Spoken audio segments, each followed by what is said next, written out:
Okay, so I know I made another video today, but I felt very compelled to make this because it's been something I've been like thinking about. So just gonna make it anyways. Uh, Quickly before we start, this is very like not it really isn't, but it's like thought of as like very like new agey and like kind of confusing. So when I like talk about it, I'm gonna sound like some like white dude with dreads who like lives in the Caribbean and just like meditates all day and doesn't actually work. And you're like, damn, how does this dude make money? Like, where is all this money coming from? Like, how does he survive? Like, don't try not to think of it like that. Like, I know that's kind of how it like is perceived when you talk about like ego and self and like transcendence and like it's just but don't try not to think about it like that. Because I still do. I still like I just started like consistently meditating and it's helped a lot. And after I finish, I'm like, damn, I'm gonna turn into one of those dudes who like moves to Tibet and just like doesn't talk to anyone, but like can somehow support themselves and like be fine. I probably won't. I definitely won't. But like I'm just saying, don't think of it that way. Just you know, open up your mind to this idea and be like, damn, maybe this will help me out. Anyways, topic of the video is discerning your ego from yourself. So your ego is kind of like your learned perception of yourself, how you see yourself. And most of the time, you are going to see yourself as either better than everyone else or worse than everyone else. And it's very toxic for creativity, like very, very toxic for creativity. It really stops you from like doing anything that is true to you.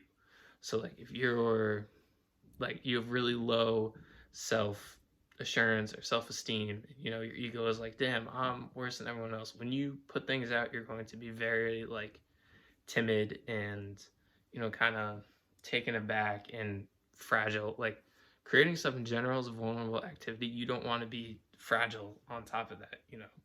There's a part in The Art of War, which I'll talk about also in another video, where he defines like the difference between a professional and an amateur mindset. And like the number one thing of a professional mindset is just being like mentally tough and able to take criticism, which we talked about earlier. But like you don't want to be fragile under any circumstances. You don't want to be fragile either by thinking you're better than everybody else and getting out there and then like shitting the bed and being like, oh fuck, I don't know what I'm doing, and then you will spiral into depression so quickly. So how do you access yourself? This is like something that is incredibly hard and something that I have kind of dedicated like the last 4 days to, which is not a lot of time, so there isn't a ton of progress, but there's been enough for me to like step back and feel different and be like, oh wow, like I actually feel better. It's weird. It's working.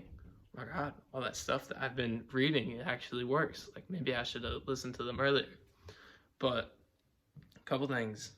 If you want to rid yourself of your ego, which you're never going to be able to totally, there's still going to be times when you accomplish something and you feel like you're on top of the world, and there's still going to be times where you're comparing yourself to others and you're going to feel down, and you can't get rid of it completely. You're human. Humans fluctuate, but you can get it to the point where you can kind of keep it in check. So if we're going to keep it in check, I have 4 things, at least that I've discovered so far. There will be more. I'm sure I'll make another video on this when I've practiced this more and figured it out more. But right now, 4 things. Number 1, meditate, which again sounds new agey and BS. And everyone's like, I don't want to sit there, with my palms out and my legs crossed and just like, be quiet and listen to those like metal bowls that they hit. I don't know what they're called, but they like align your balance, whatever. Like people are like, oh, I don't want to do that. That sounds stupid. Why would I want to? Like, oh, that doesn't help. It helps a lot. Like I will link in the description the video that I've been meditating to the last couple of days. I didn't realize how like anxious I still was. Like was fully under the feeling that I had like dealt with my anxiety and that it was gone. I'm like lies, first of all, because I have like these last couple of days just felt so much more like clear-headed, and it's so hard to explain. It's like There's an analogy that a YouTuber that I watch, he uses this all the time, but before you meditate, imagine your brain as like a jumbled piece of like those old Apple headphones, like, you know, and they get like really tangled and shit. And then if you meditate, like afterwards, journaling as well. I would recommend that you meditate first and then journal. So journal about what you discovered while you were meditating. But essentially, after you journal or after you meditate and after you journal, you become like the straightened out version of the headphones. So I'm serious, like it helps or has helped so much. I'm gonna continue to do it, continue practicing it. It takes 10 minutes. Like you have 10 minutes. It's not that hard. It takes 10 minutes. Just do it. Second one, be humble, but don't be unconfident. So this is weird because when people think of humbleness, they think of like coyness. Like you like step back and you're like, oh, like I couldn't do that. I couldn't like accomplish, you know, whatever this person's accomplishing. Like I couldn't do that. Humbleness is just, you know, learning. Humbleness is just being open to new ideas and not thinking you're right all the time or not thinking you're the best all the time. You know, you can still be confident. You can be confident with what you've learned and what you've experienced and what you've created, but you're still open to new things. If you weren't open to new things, you'd be stuck in the same spot the whole time. So be humble, be open, learn, create. What I say earlier, I can't even remember my own mantra that I said in the video earlier. Fuck. I have it written down. I'm a cheat. It's in this notebook, which I've almost filled. So, create, observe, improve. Create, observe, improve. So that goes with being humble. Be generous. Be nice to people. Help others out.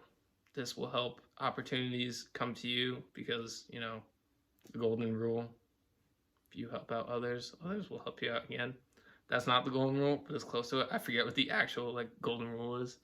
But yeah, be nice to others, and you will get opportunities. You will get, you know, collaborations. Only good things can happen from being nice to others. And I didn't have this on here too, but like, don't talk shit about people. Like, I know we're kind of in this era where people's like platforms, like academics, or like even yeah, but still is one of my favorite podcasts. But I will be the first to admit that they just sit there and talk shit about people. Like not all the time. Like most of the time, they're just making fun of like dumb stuff that they do or that has like happened in their lives. But they are still making fun of people like a good amount of time. So don't make fun of people. Just, you know, at least try your best not to. I know it's hard. We're kind of in this like era where a lot of our humor comes from making fun of people, but try your best not to. You know, it will make you feel a lot better, and it will definitely diminish your ego greatly. Last one, be relatable. Find ways to relate to every person you meet, because you can't disagree or hate or kind of, you know, compare yourself to someone if that person is like you. So you could see someone that you think is like at first the polar opposite of you, but I'm sure down there somewhere you could find some way to relate to them. You know, it might take hours and minutes of like conversation, question and answer, you know, to find it. You know, you really got to dig deep, but somewhere down in there, there's somewhere that you were related to that person. And that is a very good way of erasing this like comparison, this like, you know, really ego driven mentality that we have today. And last thing I want to talk about is being competitive. I know competition is a very important part of just life in general. You know, a lot of people are upset with this whole like notion of handing out, you know, participant trophies to everybody and stuff like that. Competition is important, and you can be humble, you can be generous, you can be relatable, you can, you know, not be ego driven and still be competitive. You know, you have to think of it in not a way of competition as comparing yourself to others or comparing yourself to people who are outside of your field. Like, you know, if one person, you know, makes country music, they're not going to compare themselves to a rapper. Or like if an artist paints landscapes, they're not going to compare themselves to someone who makes self-portraits. It doesn't make any sense. So, you know, don't compare yourself to people outside of your field. And for people in your field, if you want to do, better than them, think of it as, this is hard to kind of explain, but it goes with what I'm saying before. Think of what they're putting out as criticism that you haven't received. So to compete with them, think of what they're putting out as criticism to what you make, even though it's not necessarily criticism you've received. You're like, okay, they're doing this. How can I do this better than them? Or how can I learn from them to get better? You're still being humble, but you're also being competitive. You're keeping that competitive spirit alive. And I think competition is important, especially for guys. When guys aren't competitive, they get really complacent and lazy and just don't do anything. So, make sure you stay humble and you stay learning and centered while you're being competitive, but you can still be competitive. You know, there's competition in art, there's competition in creativity. I know, people say there isn't, but there is, whether it's competition with yourself or with someone in your field or, with something you've made in the past, there's still competition. So remember that you can still be competitive without having an ego and being humble. Okay, this ended up being longer than I thought it was going to be, but adios. Birdsong.